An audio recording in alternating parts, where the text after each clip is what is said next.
유태인 심리학자가 이스라엘의 군인을 대상으로 해서 완전 무장을 하게 하고 20km의 행군을 하게 했습니다.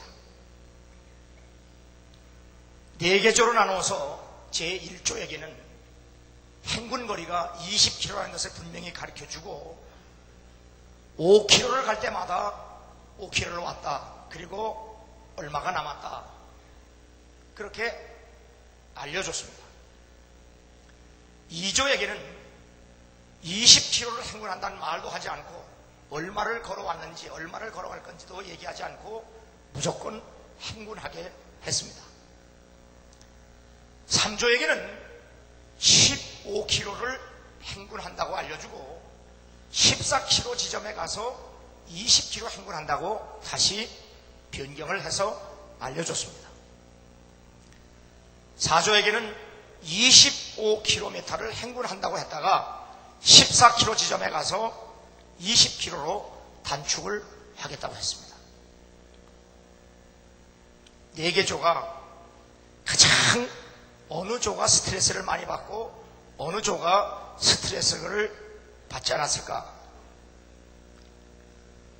20km를 행군하면서 매 5km마다 알려주고 또 행군할 거리를 분명하게 시작할 때부터 알려준 1조는 스트레스를 거의 받지 않았습니다.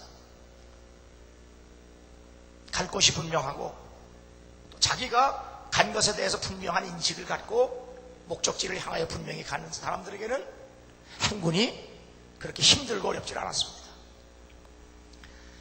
가장 스트레스를 많이 받은 조는 2조입니다. 얼마를 가야 하는지, 내가 얼마쯤 갔는지, 또 앞으로 얼마쯤 더 가야 하는지, 목적지를 알지 못하고 방향도 알지 못하고 가는 그 사람들은 스트레스가 엄청났다고 대답을 했습니다. 우리 어른들이 가장 좋아하는 노래가 뭐냐? 설문조사를 보면 대체적으로 나그네 설음입니다. 오늘도 걷는다마는 정처 없는 이 발길, 지나온 자국마다 눈물 고였다. 선창가 고동소리 옛님이 그리워도 나그네 흐를 길은 한이 없다. 걷기는 걷는데 희망이 없습니다. 희망이 없을 때 희망이 없다고 절망하면 더 절망하게 됩니다. 우리 한국 사람들이 이 노래를 가장 좋아했다고 하는 것은 참으로 비극입니다.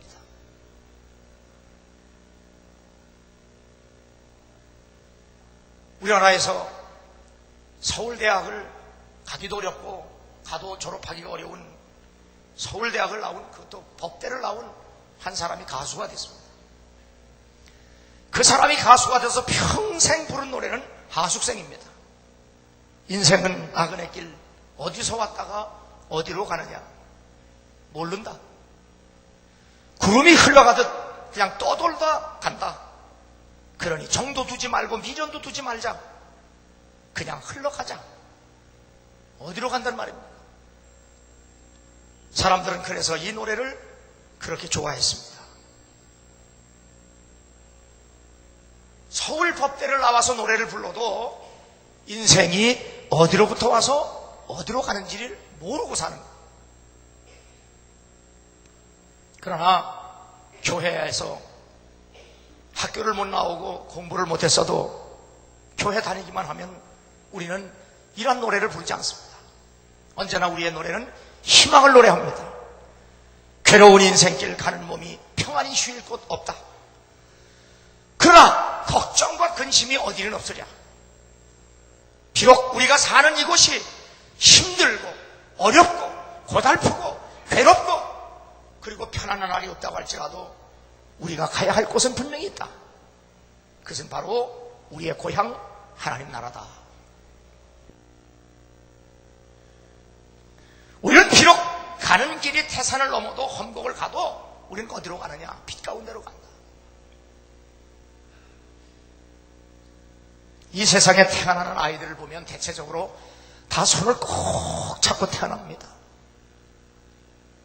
어린아이가 어머니 뱃속에서 태어날 때 손 쫙 펴고 태어나고 손 쫙 펴고 막 할렐루야 그리고 태어나는 애 하나도 없어요.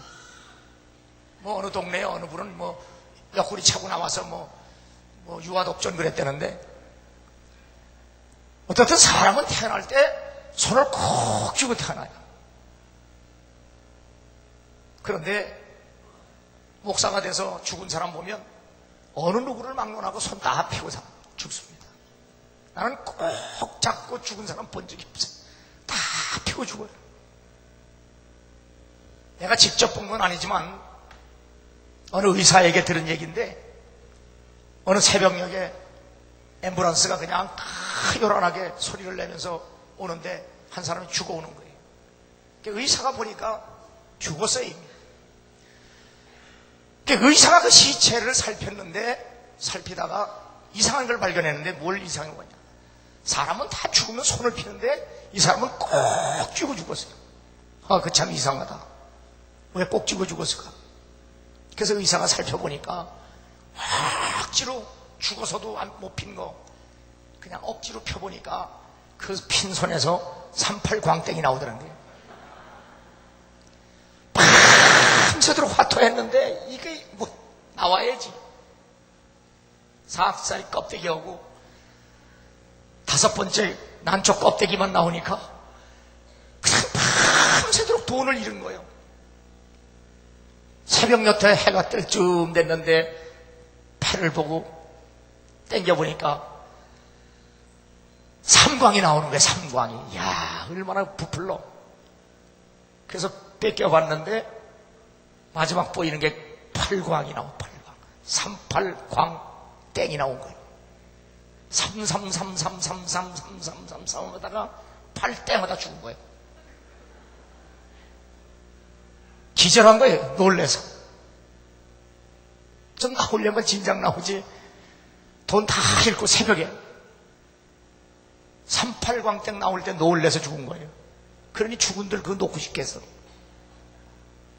사람은 왜 태어날 때 손을 꼭 잡고 태어나느냐. 하나님께서 이 세상에 살라고 하는 명령을 따라 태어난 거예요. 사명을 붙들고 태어났기 때문에 손 붙잡고 태어났어요. 죽을 때는 손 다 펴고 죽는 건 하나님, 나 이제 사명 다 감당하고 나그네처럼 하수생처럼 이제 미련도 없습니다. 정도 없습니다. 이제 주님이 부르시는 그 나라로 갑니다. 나 사명 다, 내 손 보세요. 아무것도 붙잡은 거 없습니다. 주의 나라밖에 소망하는 게 없습니다. 그래서 손 펴고 죽는 거예요. 자, 우리 옆 사람하고 다 한번 인사하세요. 우리 손 펴고 죽자. 손 잡고 죽는 사람 수상한 사람입니다. 세상에 미련이 있어서 못 놓고 죽는 거예요. 손 펴고. 갈 곳이 없는 삶, 목적이 없는 삶, 희망이 없는 삶, 이것은 정말로 힘들고 어려운 삶입니다. 제2차 세계대전 때 유럽의 연합군 포로 수용소에서 군의관들이 만들어낸 병명이 있습니다. 그것이 바로 가시철조망 병이라고 하는 병입니다. 바베도 와이어스 시크네스라고 하는 병인데, 이 포로 수용소는 철막을 쳐놓고 철조망을 쳐놨는데 그 철조망 안에 갇혀있는 포로들은 먹어도 살로 안 가고 먹어도 영양으로 가지 않고 늘 절망하고 걱정 그 짐 속에 사로잡히다 보니까 늘 눕고만 싶고 몸은 쇠약해지는 겁니다. 삶의 의욕이 없어요. 그러다 보니까 몸은 점점 더 깊이 병들고 점점 까부러지고 늘 눕고만 싶고 다 귀찮은 거예요. 이 가시철조망 병에 걸린 사람들의 특징은 뭐냐? 하루 종일 혼자 쭈글대요. 우리 교회도 2사람이 이렇게 쭈글대는 사람들이 있어요. 그러니까 의미가 없이 쭈글대요. 괜히 쭈글대다 혼자 이렇게 피 웃고 그냥 쭈글대다 혼자 웃고 그래요. 웃을 일 있으면 같이 좀 웃으십시다. 혼자 웃지 말고. 그 가시철조망에 걸려있는 사람들, 병에 걸린 사람은 그냥 하루 종일 쭈글대요. 그리고 늘 원망하고 불평합니다. 그러나 같은 완벽하시 철조망 안에서 살면서도 그 병에 걸리지 아니하고 언제나 건강한 몸으로 살아가는 사람들이 있습니다. 똑같은 환경, 똑같은 형편, 똑같은 처지인데도 그 사람들은 건강하게 수용조 생활을 합니다. 왜 그럴까? 같은 철조망 안에 살면서도 그 병에 걸리지 않은 사람들은 언제나 철조망 안에 살면서도 철조망 너머를 보고 삽니다. 철조망 너머의 푸른 들을 보고, 철조망 너머의 푸른 창공을 보고, 철조망 너머의 그 고향의 두꺼운 복순이 생각하면서, 사랑하는 사람 생각하고 그리운 사람 생각하면서 내가 고향에 돌아갈 것이다라고 하는 희망을 노래하면서 사는 사람은 결코 철조망병에 걸리지 않습니다. 그래서 베시힘이라고 하는 사람은 우리의 희망은 달에 서 있는 사람에게 있지 않고 십자가에 매달린 사람에게 있다, 그런 고백을 합니다. 러시아 속담에 그리스도와 함께하는 생애는 끝없는 희망이요 그가 없다면 끝없는 절망이다 했습니다. 우리를 위해 십자가에 죽으시고 3일 만에 다시 살아나신 예수 그리스도만이 절망하는 세상에서 구원의 유일한 희망이라는 사실을 믿으시기 바랍니다. 예수는 우리 범죄함을 위하여 내어줌이 되고 또한 우리를 의롭다 하심을 위하여 살아나셨느냐. 더 쉽게 이야기하면 예수가 왜 십자가에 죽어야 하느냐? 내가 죄 때문에 죽어야 할 죄의 짐을 지시고 대신 죽으시고 그분이 죽은 지 3일 만에 다시 살아나시면 우리를 의롭게 하시기 위해 살아나셨다. 이보다 더 위대한 복음은 없습니다. 나 때문에 하나님이 죽으시고 나 때문에 살아나셨다고 하는 이 위대한 복음,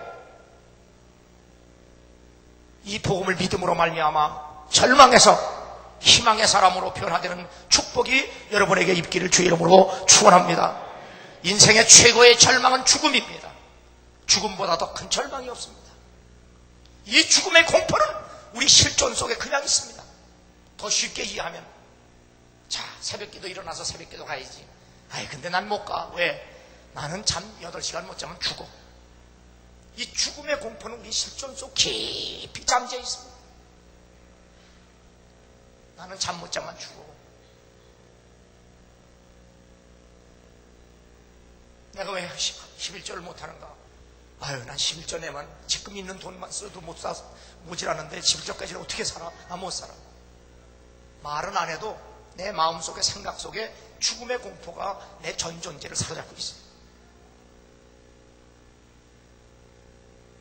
언제나 머뭇머뭇대고 언제나 앞으로 전진하지 못하고 언제나 결단하지 못하는 것은 죽음의 두려움, 공포 때문에 그렇습니다.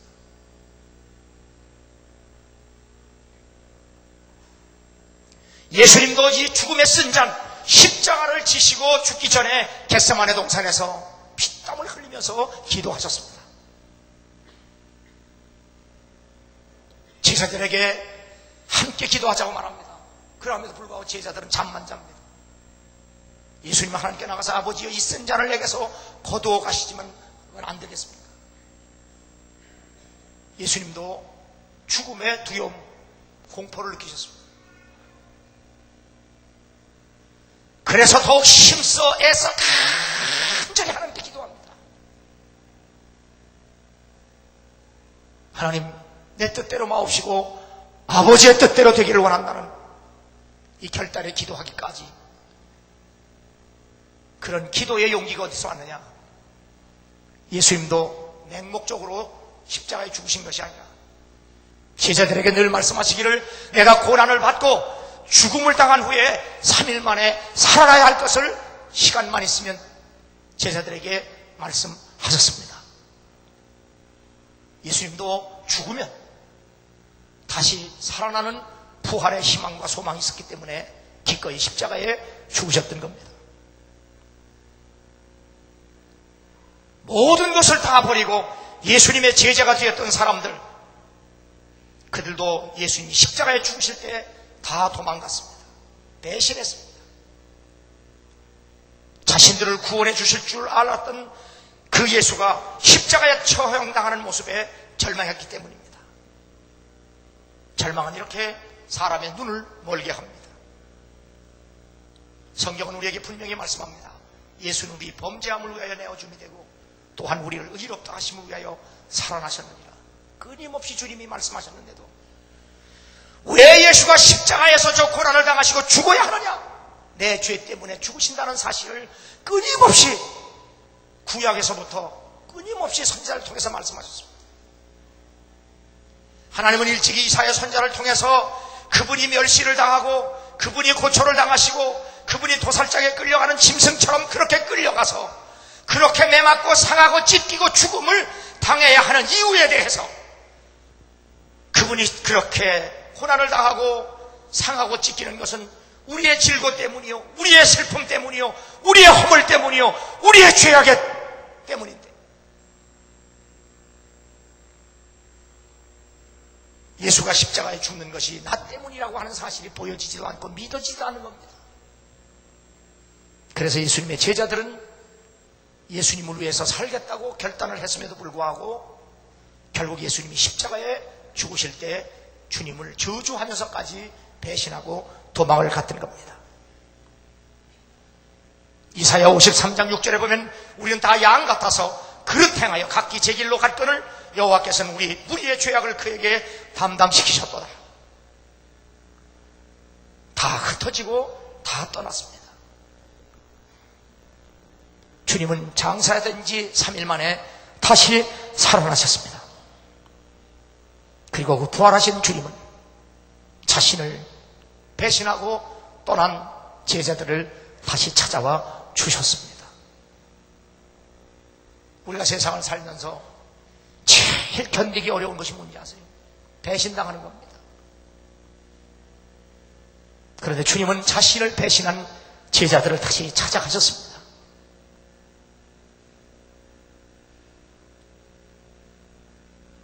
그리고 자신이 십자가에서 제자들을 위해서 죽으시고 다시 살아나신 주님임을 그들에게 보여주셨습니다. 죽음의 공포에 떨며 숨어있는 제자들에게 살아계신 주님이 나타났을 때 그들에게 놀라운 은혜와 평강이 넘치게 됩니다.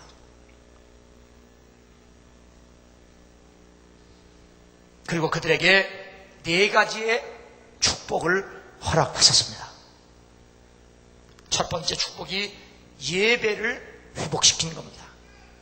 누가복음 24장 52절에 보면 저희가 그에게 경배했다고 말씀했습니다. 인간이 누릴 수 있는 복 중에 최고의 복은 하나님을 예배하는 복입니다. 십자가에서 돌아가시는 주님을 보고 절망했던 제자들, 그래서 그를 배신하고 도망갔던 그 제자들이 부활하신 주님이 오셔서 그에게 보여주셨을 때 그들이 했었던 첫 번째 행동은 자신을 구원해 주신 그분을 경배하는 일이었습니다.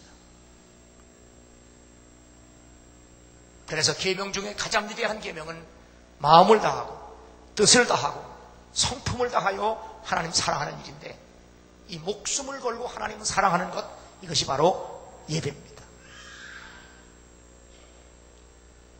나는 여러분이 하나님을 예배하는 복이 인생이 누릴 수 있는 가장 위대하고 가장 큰 축복을 믿으시고 예배를 회복하는 그러한 부활절이 아침이 되기를 주 이름으로 축원합니다. 두 번째, 기쁨을 회복시켜 주셨습니다. 저희가 그에게 경배하고 큰 기쁨으로, 여기 큰 기쁨은 세상에서 보이는 것을 얻은 기쁨이 아닙니다. 세상에 줄 수 없는 기쁨입니다. 그것은 바로 죄 사함을 받고 구원을 받은 기쁨입니다. 예루살렘에 전무후무한 핍박이 일어납니다.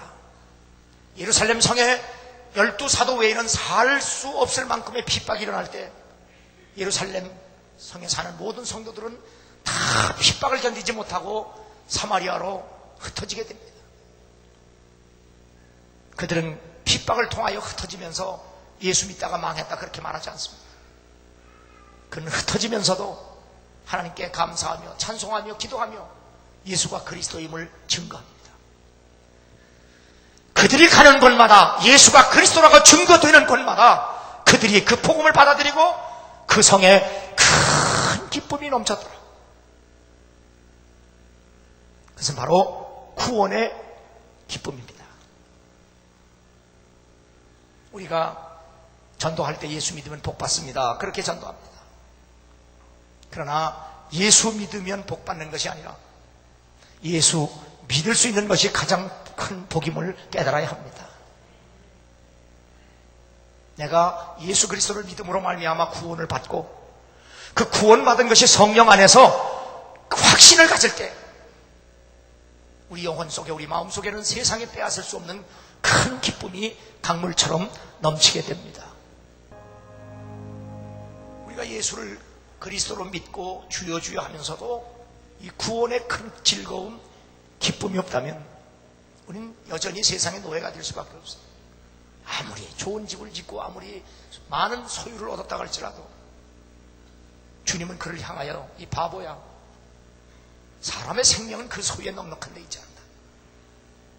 나는 이 부활절에 하나님의 은총이, 구원의 즐거움이 회복되는 복되고 귀한 날이 되기를 주 이름으로 축원합니다. 세 번째 회복은 바로 소명의 회복입니다. 그들이 예수가 그 십자가에 매달려 죽으실 때에 그들은 실망하고 절망하고 다 떠났습니다. 그런데 부활하신 주님을 만날 때 그들은 즉시 일어나 다시 예루살렘으로 돌아갔습니다. 왜 돌아갔습니까? 주님은 분명히 약속하셨습니다. 내가 가면 보혜사 성령을 보낼 텐데 내가 승천하고 성령을 보낼 때까지 너희들은 예루살렘을 떠나지 마라. 예루살렘에서 내가 보낸 성령을 받고 그 성령을 충만히 받으면 그때 비로소 세상에 나가서 복음을 전하라고 하는 사명을 주셨습니다. 그 말씀이 기억나서 제자들은 예루살렘으로 다시 돌아간 겁니다. 그리고 함께 저녁 기도에 힘씁니다. 왜냐하면 하나님이 약속하신 것을 기다리며 기도한 겁니다. 바로 예루살렘으로 돌아갔다는 것은 바로 사명을 감당하기 위해서 돌아갔다는 말로 우리가 이해할 수가 있는 겁니다. 우리가 이 세상을 살아도 사명 없이 사는 것만큼 슬픈 인생도 없습니다. 솔로몬은 한때 자기 정욕이 원하는 대로 살았다. 자기가 원하는 대로 살았다. 그래서 자기가 생각하는 대로, 자기가 보고 싶은 대로, 자기가 하고 싶은 대로 살았다. 그렇게 고백을 합니다. 육신의 정욕이 얼마나 끝간데 없는지 그가 원하는 대로 살아봤더니 자신이 사는 집도 하나님의 성전보다 더 크게 짓고 정원을, 동산을 꾸며놓고 처첩을 1000명이나 거느리고 정말 자기가 살고 싶은 대로 그렇게 살았지만 그는 인생을 잘 살았다, 행복하다 말하지 않습니다. 자신은 철저하게 하나님 앞에 회개하면서 내 인생은 헛살았다라고 고백하고 사람이 사람답게 사는 것은 하나밖에 없다. 그것은 바로 하나님을 예배하고 사는 거다.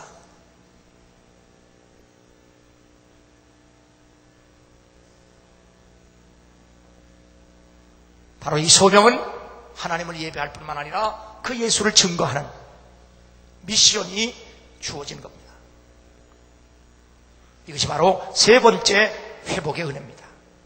네 번째는 교제를 회복시켜 주셨습니다.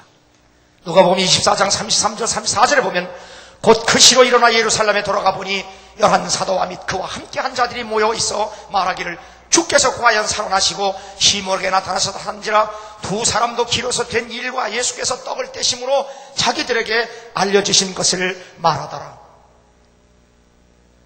자, 이제 예루살렘을 떠나고 주님을 떠났던 자들이 부활하신 주님을 만납니다. 길에서 만납니다. 숨어있는 방에서 만납니다.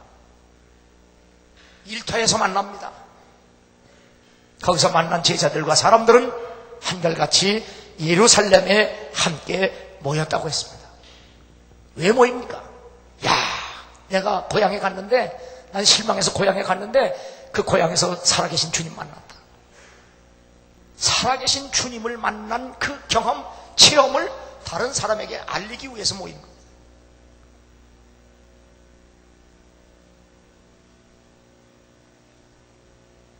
오늘 우리는 일터에서 부지런히 일합니다.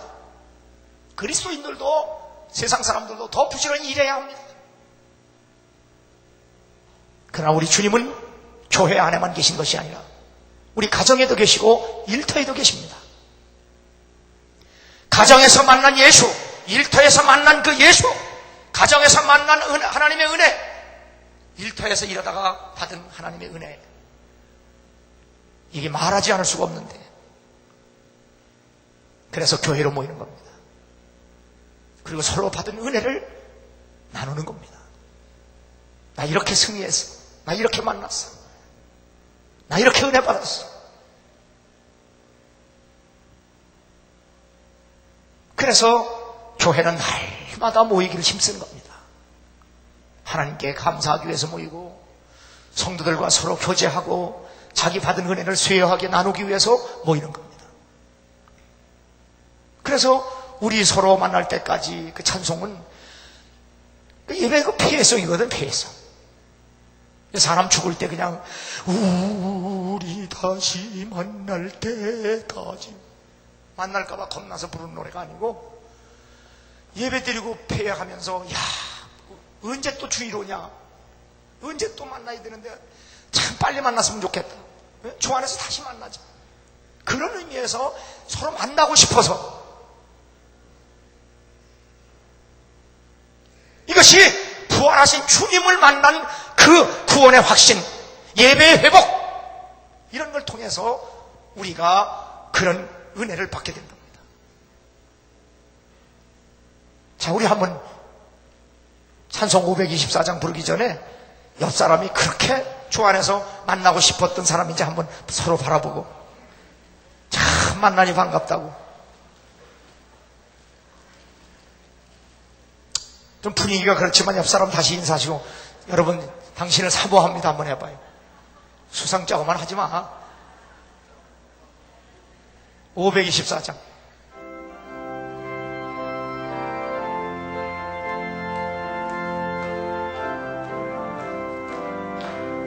우리 다시 만날 때까지 하나님이 함께 계셔 훈계로서 인도하며 도와주시기를 바라.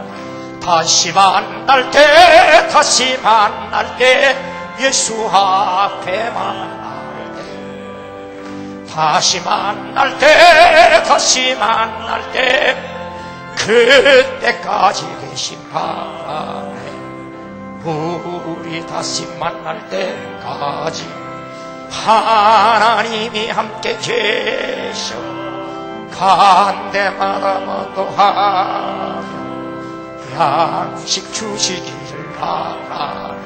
다시 만날 때, 다시 만날 때, 예수 함께 만날 때, 다시 만날 때, 다시 만날 때, 그때까지 계신 바람에 우리 다시 만날 때까지 하나님이 함께 계셔 위태한 일면케 하며 부어주시기를 바라. 다시 만날 때, 다시 만날 때, 예수 앞에 만날 때, 다시 만날 때, 다시 만날 때, 그때까지 계신 바라. 우리 다시 만날 때까지 하나님이 함께 계셔 사망 권세 이기도 지켜주시기를 바라. 다시 만날 때, 다시 만날 때, 예수 앞에 만날 때, 다시 만날 때, 다시 만날 때, 그때까지 계신 바라. 자, 우리가 뻔때가리 없는 게 이게 다시 만나는 거거든요. 그지? 다시 만나자. 다음 주에 또 만나자. 만나서 주의 은혜를 나누자. 그리고 하나님 찬양하고 하나님께 영광 돌리자. 이러면 박수만 치지 말고 옆 사람 손 꼭 잡고 다시 만나지 이래야 되는데 그냥 옆 사람은 어깨 부딪힐까봐 그냥 이러고. 참 재미없어.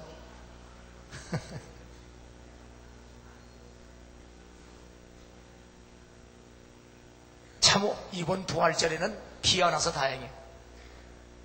비 오는 날에, 붓을 비 오는 날에 여자들 흰 소복 입고 머리 풀어해드리고 촛불 켜가지고 꺼졌다 켜졌다 그러니까 얼굴이 검했다 허였다.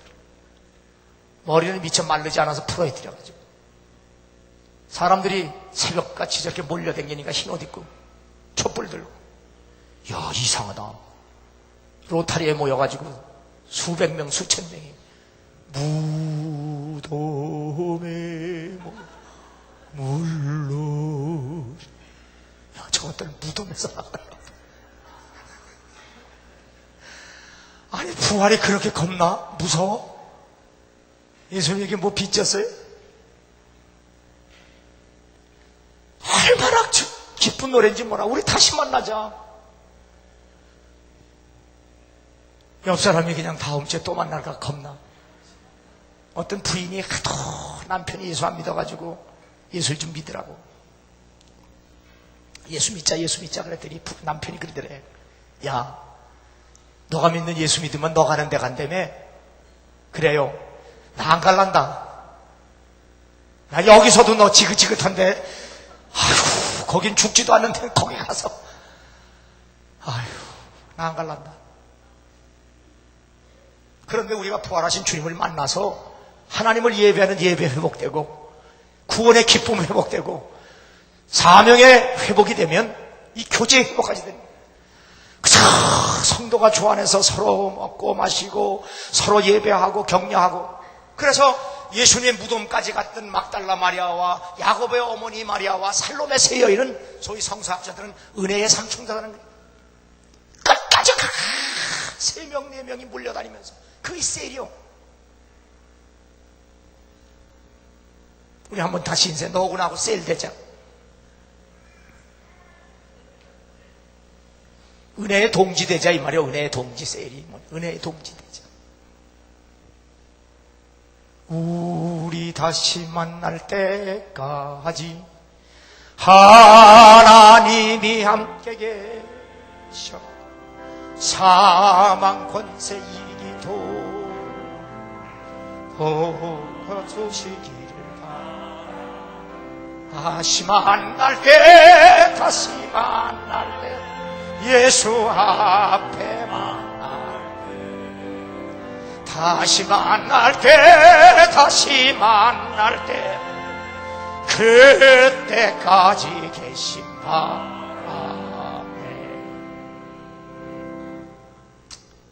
미련한 곰보다도 더 미련한 사람이라고 할 수 없는 여러분. 내가 박수 치라고 했어. 옆 사람 보고 손 붙잡고 흔들라고 그랬지. 그렇게 말귀를 못 깨달아서 못하게. 야, 우리 다시 만나자. 다음 주에 또 만나자. 만나서 하나님 예배하고 사명 감당하고 서로 은혜 나누고 그렇게 있다가 살다가 천국 가서 또 보자. 그런 거예요. 이런 것들이 우리 가슴에 없으면 이거 예수 믿는 거 아니요.